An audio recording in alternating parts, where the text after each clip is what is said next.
इस एपिसोड के स्टार्टिंग में हमें एक खंभे को दिखाया जाता है जहां पर एक निडल के साथ सिर्फ खून ही खून लगा होता है और अगले ही सीन में हमें एक आदमी को दिखाया जाता है जो कि जस्ट मरा हुआ जमीन पर पड़ा होता है और उसके सर से बहुत ज्यादा खून निकल रहा होता है। और फिर वैसे वहां पर जो असरसर्स होते हैं वो लोग चिल्लाते हुए कहते हैं क्या क्या सिर्फ इस कमीने ने सिर्फ चॉपस्टिक के साथ ही इन आदमियों को मार डाला। देन वैसे ही जियो हंसते हुए कहता है किसी भी केस में जो 40 यंग होते हैं वो बहुत ज्यादा ही चीप होते हैं, मैं तुम्हें एक महीने में 1000 येंग दूंगा। और जब वहां पर सभी लोग ये बात सुनते हैं तो सभी लोग अपनी जियोक की तरफ देखने लगते हैं ध्यान से। दोबारा से अपना जियोक लेग्यून कहता है अगर ये भी अभी भी इनफ नहीं है तो फिर मैं लेसर ड्रैगन यूनियन लीडर को ढूंढूंगा। और जो आदमी यहाँ पर काम करता है जब वो सुनता है तो वो हैरान हो जाता है और फिर वैसे ही जियोक की तरफ ध्यान से देखते हुए कहता है कैसे, आखिरकार कैसे तुमने। और अब हमें यहाँ पर बताया जाता है लेसर ड्रैगन यूनियन लीडर का जो नाम था एक समय ऐसा भी था जब इस नाम से सभी लोग थर थर कांपने लगते थे, लेकिन एक दिन अननोन रीजन की वजह से वो लोगों को हार्म करने लगा और ऐसे ही अचानक से गायब हो गया। और जो संग जियोल था वो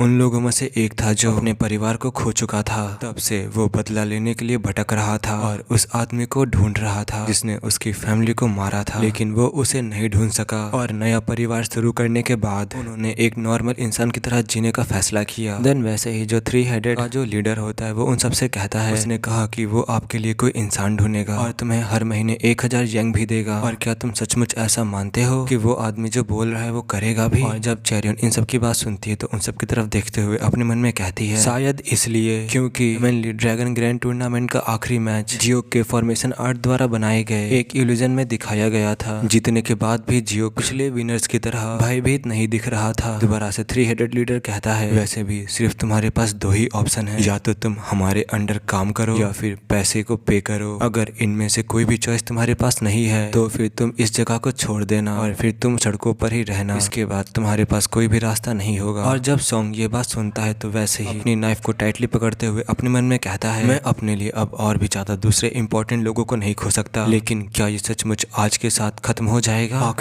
आखिर में मुझे करना क्या चाहिए। और जब वो आदमी ये सोच रहा था वैसे ही वहाँ पर कोई कहता है इनकी चिंता मत करो, मैं इन्हें अच्छे से संभाल लूंगा। ये कहकर के जियोक बहुत ज्यादा ही डेंस ऑरा को निकालने लगता है और हल्की से स्माइल करने लगता है। दोबारा से जियोक कहता है क्या ये सुंदर शब्द नहीं है। और जब सॉन्ग ये बात सुनता है तो वैसे ही अपने मन में कहता है इस बदमाश ने मुझे खोज निकाला और यहाँ तक कि the lesser dragon union leader के बारे में भी पता लगा लिया, किसी तो वजह से ये आदमी एक अजीब इंसान है। देन ये सब कुछ सोचने के बाद ये आदमी भी कहता है ठीक है मैं तुम्हारी बात मानने के लिए तैयार हूँ। और जब जियोक ये सुनता है तो वैसे ही हल्की से स्माइल करता है। देन वैसे ही उनमें से कोई आदमी कहता है तुमने क्या कहा, ऑलराइट, आखिरकार इसका मतलब क्या है, क्या ये आदमी ताकतवर हो सकता है लेकिन हमारे पीछे द नॉर्थर्न हेवन। और जब वो आदमी अपने वर्ड को कंप्लीट ही करने जा रहा था वैसे ही जो अपना जियोक था वो इस आदमी के पीछे आ चुका था और एक चॉपस्टिक को पकड़ करके उस आदमी के गर्दन पर अटैक कर दिया था, जिससे कि उसके गर्दन से बहुत ज्यादा ही खून निकलने लगा था। और फिर वैसे ही वो आदमी नीचे गिरने लगता है। और जब इन सब का लीडर जियोक को इस आदमी को मारते हुए देखता है तो वैसे चिल्लाते हुए कहता है सभी लोग इस पर एक साथ अटैक करो। और इस समय सभी लोग जियोक के ऊपर अटैक करने के लिए जा रहे थे और जो जियोक था वो अपने एनर्जी को अनलीश करने लगा था। इस समय चारों तरफ से जियोक गिर चुका था। देन वैसे हमें 3 स्वर्ड्स को दिखाया जाता है जो कि तीनों स्वर्ड एक जगह पर आकर के हिट होती हैं। और इस समय जो जियोक था वो उस जगह से गायब होकर के उन सब के ऊपर आ चुका था। और जिन लोगों ने जियोक के ऊपर अटैक किया था वो सभी लोग कंफ्यूज हो चुके थे और जियोक को इधर से उधर ढूंढने लगे थे, लेकिन जियोक एक निडल के साथ में उन सब के ऊपर था। और फिर वैसे ही जियोक उसी एक निडल के साथ में उन पर अटैक करने के लिए नीचे आने लगता है और फिर पलक झपकते ही तीनों का काम तमाम कर देता है। जियोक इस समय उन सबको मारकर उन सबके आगे पहुंच चुका था और जियोक ने ये सब कुछ इतनी तेज किया था वहाँ पर कोई भी समझ नहीं पाया था कि ये अटैक कब हुआ और कैसे हुआ। इस समय तीनों के शरीर से अलग अलग जगह से खून बहने लगा था। फिर वैसे ही तीनों एक साथ में जमीन पर गिर जाते हैं। ये सब कुछ देख करके जो उनका लीडर और उनके जो साथी थे वो घबरा चुके थे और बहुत ज्यादा हैरान भी हो चुके थे, सिर्फ उन मरे हुए लोगों की तरफ देख रहे थे जो इस समय मरे हुए जमीन पर पड़े हुए थे। और फिर ये सब कुछ देखने के बाद वैसे ही अपने मन में कहता है बहुत बुरा हुआ, मैंने सोचा था कि ये केवल लक की वजह से जीता था लेकिन अब ये मेरे सब ऑर्डिनेट्स को मार रहा है, मानो ये आदमी चींटियों को रौंद रहा हो। इस समय जियोक पूरा ही खून से लथपथ हो चुका था, उसके सारे कपड़ों में खून लग चुका था। इस समय जियोक बस हंसते हुए अपने सामने की ओर देख रहा था। दोबारा से लीडर कहता है चाहे कुछ भी हो जाए मुझे अपने गार्ड्स को डाउन नहीं करना होगा। लेकिन जब वो ये अपने मन में सोच ही रहा था वैसे ही जो अपना जियोक होता है वो उस निडल को उसके सीने में गाड़ देता है, जिसकी वजह से उसके मुंह से खून निकलने लगता है। और फिर वैसे ही जियो उस लीडर की तरफ देखते हुए कहता है, मैंने सुना है कि तुम्हारी वजह से इसी तरह बहुत सारे लोग मौत के मुंह में समा चुके हैं। और ये कहने के बाद वैसे ही जियो उस निडल को बाहर निकाल लेता है और फिर बहुत ज्यादा स्पीड में लगातार उस निडल को उसके सीने में गड़ाता रहता है। वहाँ पर ये सब कुछ देखकर सभी लोग हैरान हो चुके थे। और इस समय चारों तरफ बस उस आदमी का खून उड़ रहा था और आखिर में उस आदमी का भी काम तमाम हो जाता है। और जैसे ही उस आदमी का काम तमाम हुआ था वैसे ही जियो उस निडल को भी नीचे फेंक देता है और बस उसी आदमी की तरफ देखता रहता है। देन वैसे ही जियो इस रेस्टोरेंट के शेफ से कहता है, हमें इंटरव्यू होल्ड करने की जरूरत नहीं होगी। देन वैसे ही शेफ भी कहता, तुम्हारा आखिरकार कहने का मतलब क्या है? दोबारा से जियो कहता है, तुम अपने स्किल से इनकी देखभाल कर सकते थे, लेकिन तुमने अपने परिवार की वजह से इनके ऊपर अटैक नहीं किया, अपने आप को होल्ड बैक करते रहे और मुझे तुम्हारी बहुत ज्यादा ही जरूरत है। देन जब वो शेफ ये सुनता है तो वैसे ही जियो से कहता है, तुम्हें मेरी क्यों जरूरत है? आखिरकार मैं तुम्हारे लिए कर ही क्या सकता हूँ? देन वैसे ही जियो कहता है, तुम वो चीज कर सकते हो जो तुम सबसे अच्छा करते हो। मैं तुम्हें अपने सेक्ट का हेड इंस्ट्रक्टर बनाना चाहता हूँ। मैं तुम्हें हेड इंस्ट्रक्टर के रूप में हायर करना चाहता हूँ। जैसा कि तुम सिखा सकते हो, तुमसे अच्छा कोई भी नहीं सिखा सकता। ऐसा मुझसे मोयुंग ने कहा था। अगर मैं सही बताऊँ, मैं तुम्हें बिल्कुल भी नहीं जानता। मैं यहाँ पर इसलिए हूँ क्योंकि मेरे सबसे विश्वसनीय साथी ने मुझे तुम्हारे पास भेजा है, मुझे तुम्हें रिकमेंड किया है। और जब वो आदमी ये बात सुनता है तो वैसे ही अपने मन में कहता है, सही कहा, मैं इसे लंबे समय से भूलने की कोशिश कर रहा था। मैं जो सबसे अच्छा काम करता हूँ वो पकौड़े बनाना बिल्कुल नहीं है, बल्कि मार्शल आर्ट को सिखाना है। क्या यही वजह है? जैसे ही मैंने इसका प्रस्ताव सुना वैसे ही जो मेरा दिल था वो बहुत ज्यादा तेजी से धड़कने लगा था। देन ये सब कुछ सोचने के बाद वही आदमी जियो से कहता है, मैं आपसे कॉन्ट्रैक्ट बनाऊंगा। और जब अपना जियो की बात सुनता है तो वो भी हल्की से स्माइल करने लगता है और स्माइल करने के बाद दोबारा से कहता है, बहुत बढ़िया, और इन लोगों के बारे में बिल्कुल भी चिंता मत करना। और इस समय जो चेरियों थी वो बस ध्यान से जियो को ही देख रही थी और फिर देखते हुए अपने मन में वैसे ही कहती है, ली ग्यून ने सही में एक कदम और आगे बढ़ा लिया है अपने सपने की तरफ। भले ही दूसरे लोग इसे ना पूरा होने वाला सपना कहते हो, लेकिन सबसे ज्यादा इम्पोर्टेंट चीज ये है कि ली ग्यून आगे बढ़ रहा है। और अब यहीं पे सीन कट होता है। अब हमें 5 दिन बाद एक पैलेस का सीन दिखाया जाता है और वहीं पर एक आदमी कह रहा होता है, द 3 हेड फैक्शन के साथ एक दिक्कत हो चुकी है। और जब एम्परर ये बात सुनता है तो वैसे ही कहता है, कैसी प्रॉब्लम? देन दोबारा से वो आदमी बताता है, जो 3 हेड फैक्शन थी वो रातों ही रात गायब हो चुकी है। इस समय हमें एम्परर, प्रिंस एम और वो सामने वाले आदमी को दिखाया जाता है। इस समय वो आदमी इन दोनों को बात बता रहा था। दोबारा से वही आदमी कहता है, अभी इसके बारे में सही से पता नहीं चला है कि आखिरकार ये सब कुछ किसने किया है, लेकिन कुछ दिन पहले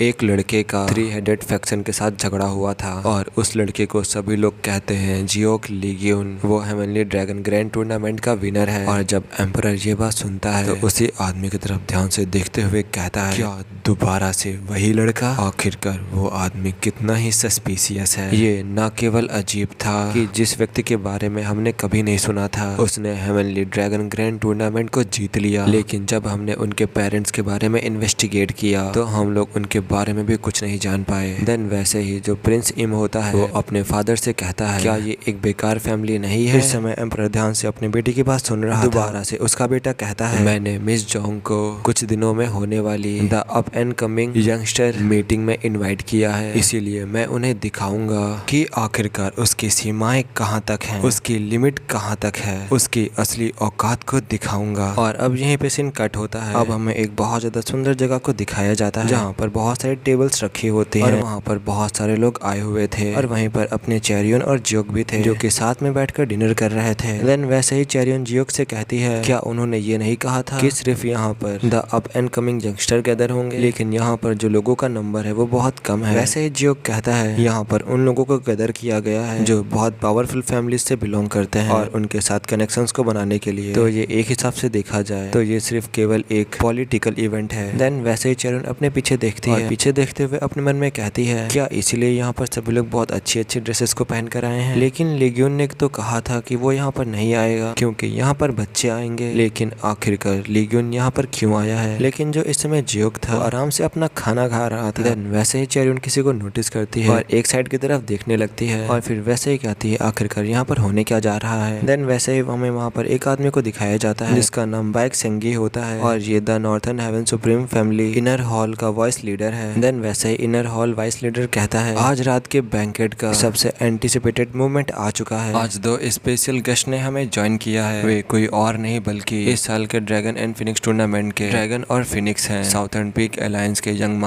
मास्टर जैंग और मिस जियोंग राइट या स्वर्ड सेक्ट की। और अब जल्दी से स्टेज पर आ जाइए, हम आज रात के स्पेशल इवेंट को शुरू करेंगे। देन वैसे ही यंग मास्टर जैंग और चैरियन जो होते हैं दोनों स्टेज पर आके खड़े हो जाते हैं और फिर वहाँ का जो वॉइस लीडर होता है वो कहता है आज रात इस साल के ड्रैगन एंड फिनिक्स से बात करने का सबसे अच्छा अवसर है। जो आदमी सबसे हाईएस्ट अमाउंट ऑफर करेगा तो वो व्यक्ति इनसे 1 घंटे के लिए बात कर पाएगा, उन्हें इनसे बात करने का मौका मिलेगा। देन वैसे ही हमें 2 लड़कियों को दिखाया जाता है जो कि हंसते हुए कहती है अगर ये यंग मास्टर यंग है तो मैं तो इनके लिए 100 यंग देने के लिए भी तैयार हूँ। दोबारा से वॉइस लीडर कहता है जैसा कि बताया गया है अमाउंट का आधा हिस्सा कम भाग्यशाली लोगों के लिए उपयोग किया जाएगा और आधा हिस्सा ड्रैगन एंड फिनिक्स को दिया जाएगा और इसमें पार्टिसिपेट करने से ही ये एक मीनिंगफुल इवेंट बन जाएगा। और जब अपनी चैरियन इनर हॉल वॉइस लीडर की बात सुनती है तो वैसे ही अपने मन में कहती है फिर भी ये अच्छी बात है कि इसका उपयोग अच्छे काम के लिए किया जा रहा है। देन दोबारा से वॉइस लीडर चिल्लाते हुए कहता है तो फिर अब हम लोग शुरू करते हैं the Phoenix young miss Jeong से। देन वैसे ही वहाँ पर सभी लोग बोली लगाने लगते हैं, कोई कहता है 10 यंग, कोई कहता है 50 यंग, 100 यंग। और जब वॉइस लीडर ये बात सुनता है 100 यंग तो दोबारा से चिल्लाते हुए कहता है 100 यंग तक की बोली लग चुकी है। जैसा कि एक्सपेक्ट किया था जो मिस जियोंग है वो पॉपुलर है। और जब चैरियन ने सारी बात सुनती है तो वो भी अपने मन में कहती है 100 यंग सिर्फ इतने सॉर्ट ऑफ एंटरटेनमेंट के लिए, या फिर मुझे ये कहना चाहिए कि जो प्रेस्टिजियस फैमिलीज के बच्चे होते हैं क्या वो थोड़े से अलग होते हैं। देन वैसे ही वहाँ पर कोई कहता है 150 यंग। और जब वहाँ पर ऐसे ही बोली लग रही थी देन वैसे ही वहाँ पर कोई कहता है ये तो अनएक्सपेक्टेड है, आखिरकार तुम ऐसे ही मिस जियोंग को वहाँ पर कैसे देख सकते हो। और ये और कोई नहीं यंग मास्टर जैंग की पार्टनर होती है। दोबारा से वही लड़की जियोंग से कहती है एटलीस्ट मैंने इतना सोचा था कि शायद इन सब में तुम भी ज्वाइन होगे। और जब जियोंग उसके बाद सुनता है तो वैसे ही उससे कहता है मैं कुछ रीजंस की वजह से श्योर नहीं हूँ। और जब जियोंग ये कह ही रहा था वैसे ही वहाँ पर कोई कहता है 1000 येन। और जिस आदमी ने ये कहा था उसकी तरफ जियोंग भी देखने लगता है और ये किसी और ने नहीं बल्कि प्रिंस इम ने कहा था। देन वैसे ही जो जज होता है वो कहता है क्या अब कोई और बोली नहीं लगाएगा, अब मैं 5 तक गिनने जा रहा हूँ। देन वैसे ही जो जज होता है वो काउंटिंग को स्टार्ट कर देता है 1 2।